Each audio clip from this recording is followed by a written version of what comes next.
Jason, what do you think of the inauguration so far? It's cold, and I love it. Trying to give you good footage. Whose camera is that?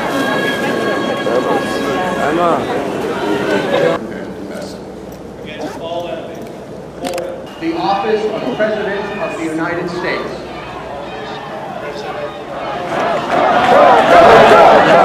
My name is Mike Oakes. I am a history teacher. I teach AP US History.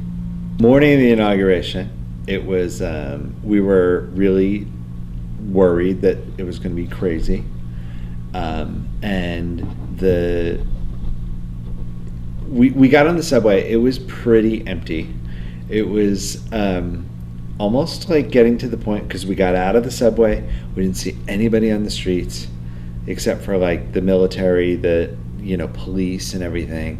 And part of me was like, do we have the wrong day? Like, I thought like maybe we showed up on the wrong day, but we finally get to the gate, and there was a big crowd and a lot of people very excited, a lot of Make America Great hats, and people were really excited about the inauguration.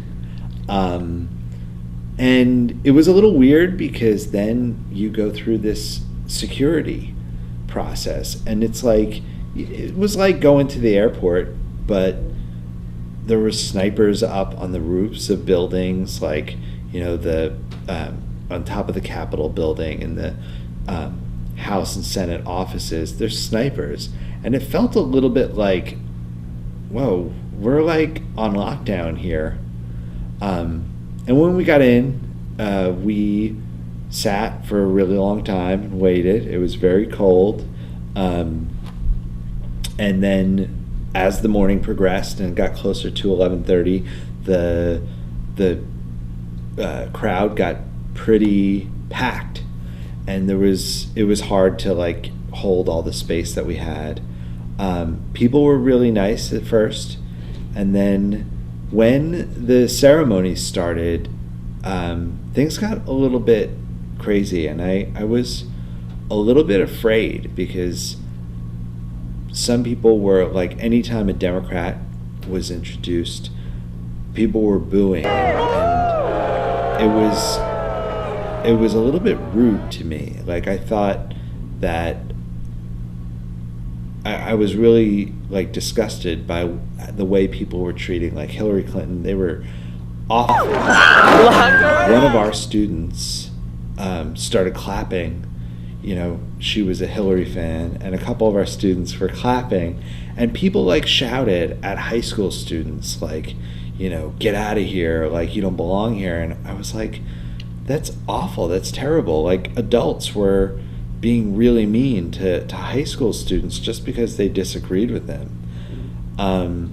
Now, when Trump was giving his inaugural address, there were protesters who did the same thing to him, and I felt really like disheartened, because I felt like our country like couldn't all join together behind our president, even if we didn't agree with him. And even the people who won the election, the people who were happy that Trump was president, they couldn't be gracious in victory.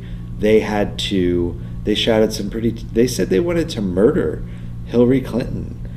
That really frightened me. That I was like, and they chanted "lock her up." That was really shameful, and I was really anxious to get out of there. The inauguration itself was, in one word, I would describe it probably as frightening. If I had to choose another word, disappointing. I say frightening because the crowd of people that was surrounding the Chaminade group, was unlike anything I've ever encountered before. The people were hostile and unwelcoming, and we got yelled at a couple times for our outspoken political views that happened to differ a little bit with most of the people around us.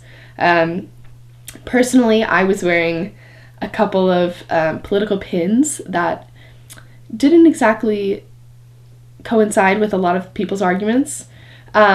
So we faced a lot of backlash and booing from people around us, which was just completely shocking, because who would boo a group of high school students eager to learn about government and there for like a school trip? But what else did I say? Disappointing. I was disappointed in the show of character of the people around me. Where's Claire? Get up here.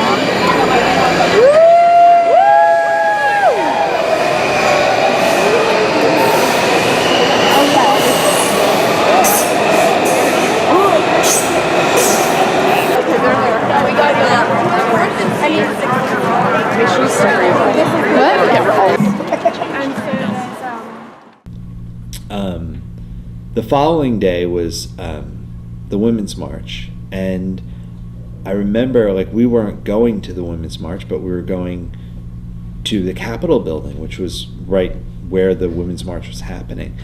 And I remember getting on the subway that morning, and we didn't have any plan or strategy for getting there, and it was insane how many people were out that day. And it was like such a different tone. And I remember that morning, I felt like, thinking back to the inauguration, how like disheartened I felt about the country. And people were so happy, even though they were out to protest. How you guys doing? They were all, fired up against the president. They were still like, had such a positive attitude. And it gave me a lot of hope. It made me feel really good about just, that people were positive about things.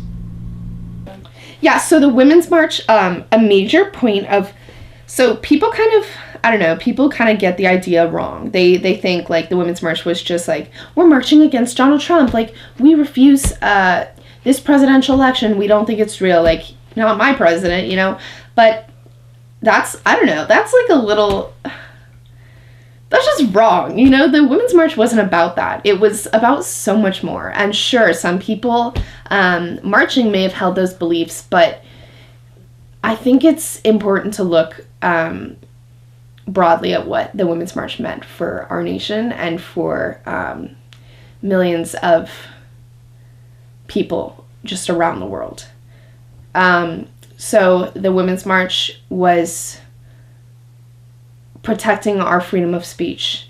It was about making our voices heard and making our difference in the world. It was about protecting what we believe to be our fundamental rights.